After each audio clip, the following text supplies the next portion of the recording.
Okay, hey, Dave Travis here. I've got Dr. Stacy Spencer from New Direction Christian Center, Memphis, Tennessee area. And Stacy, at our conference at I3, you talked about zigging where you should have zagged, or zig and zag. So where have you guys zigged and zagged in the last 5 years? You know, that concept is still very fresh in my heart, and we have since that time taken upon ourselves to go into the community to do some redevelopment. And I think 5 years ago I was talking about this town center concept. And so we still kept with the town center concept, but one of the things that we've added to that is a workforce development piece. Because one Sunday I had the people to come up who needed jobs. I had an altar call, and I thought maybe 200 people would come up who needed jobs. Half my church came up to the altar and needed jobs. And so one of the books that I read since then was a book called The Non-Nonprofit by Stephen Rothschild. And he talks about a workforce development program that gives people living wages.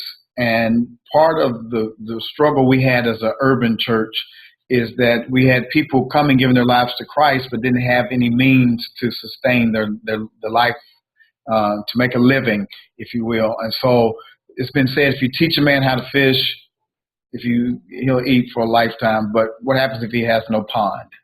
So we decided to zig in the sense of being a church that focuses on workforce development, helping people to not only learn how to fish, but also giving them a pond, helping them make living wages. And so in this town center concept that we'll have, it'll also be a workforce development piece to hopefully give people living wages.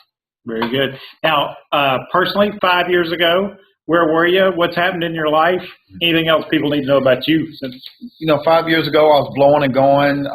Church was growing. It's still growing. We were probably at our peak of growth then. I think now, 5 years later, we're focusing more on discipleship, really trying to raise up leaders. We've birthed a new congregation in Holly Springs, Mississippi.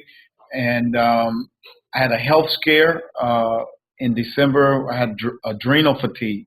I'd been pushing and didn't know how much it took out of me to pastor a mega church that went from 60 people to over 13,000 in 10 years. And so it took a toll on my body, which caused me to redefine how I lead. And so instead of being real hands-on, I'm more of a visionary. And I go and share with potential donors, potential partners in our community redevelopment efforts. And so they freed me up to go have those kind of conversations, to paint the picture for Eden Square. It's given me time to be more balanced, to spend more time with my family, to make sure I work out and stay in good health, because this is a marathon. It's not a sprint. And so I would just caution a lot of the younger pastors. When you're younger, you think you're Superman. You can keep running through walls without ever, getting any dents. But we have to realize that it's a marathon and not a sprint. Take care of yourself, balance yourself. So that's been a real big learning point for me. So just for some of the young pastors that are watching, what were the symptoms of adrenal fatigue that you had in your life so that they could, know when they're approaching this point? December, Christmas Eve, I had heart palpitations. I've never had problems with my heart. I consider myself very athletic. I work out 3 times a week, gun show. So I go to the gym 3 times a week, and I had heart palpitations. I was short of breath, and took my blood pressure was 200 over something. Whoa. I was at near stroke level, and being hard-headed, I went and took some aspirin and laid down. My blood pressure dropped. But I went to the heart specialist, took a battery of tests, treadmill test, the whole nine, went to Canyon Ranch. What I discovered was my cortisol levels were so high, they were eating up my good hormones, and I just crashed, And so the heart palpitations, shortness of breath, high blood pressure.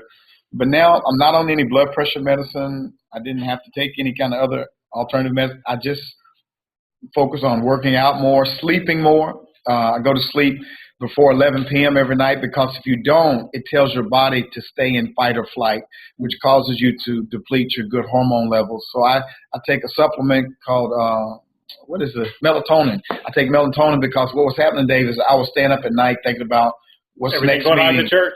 Yeah, the sermon. I got to get them right there. My teenager. I got to send this email. My teenager. All of that stuff was racing through my mind.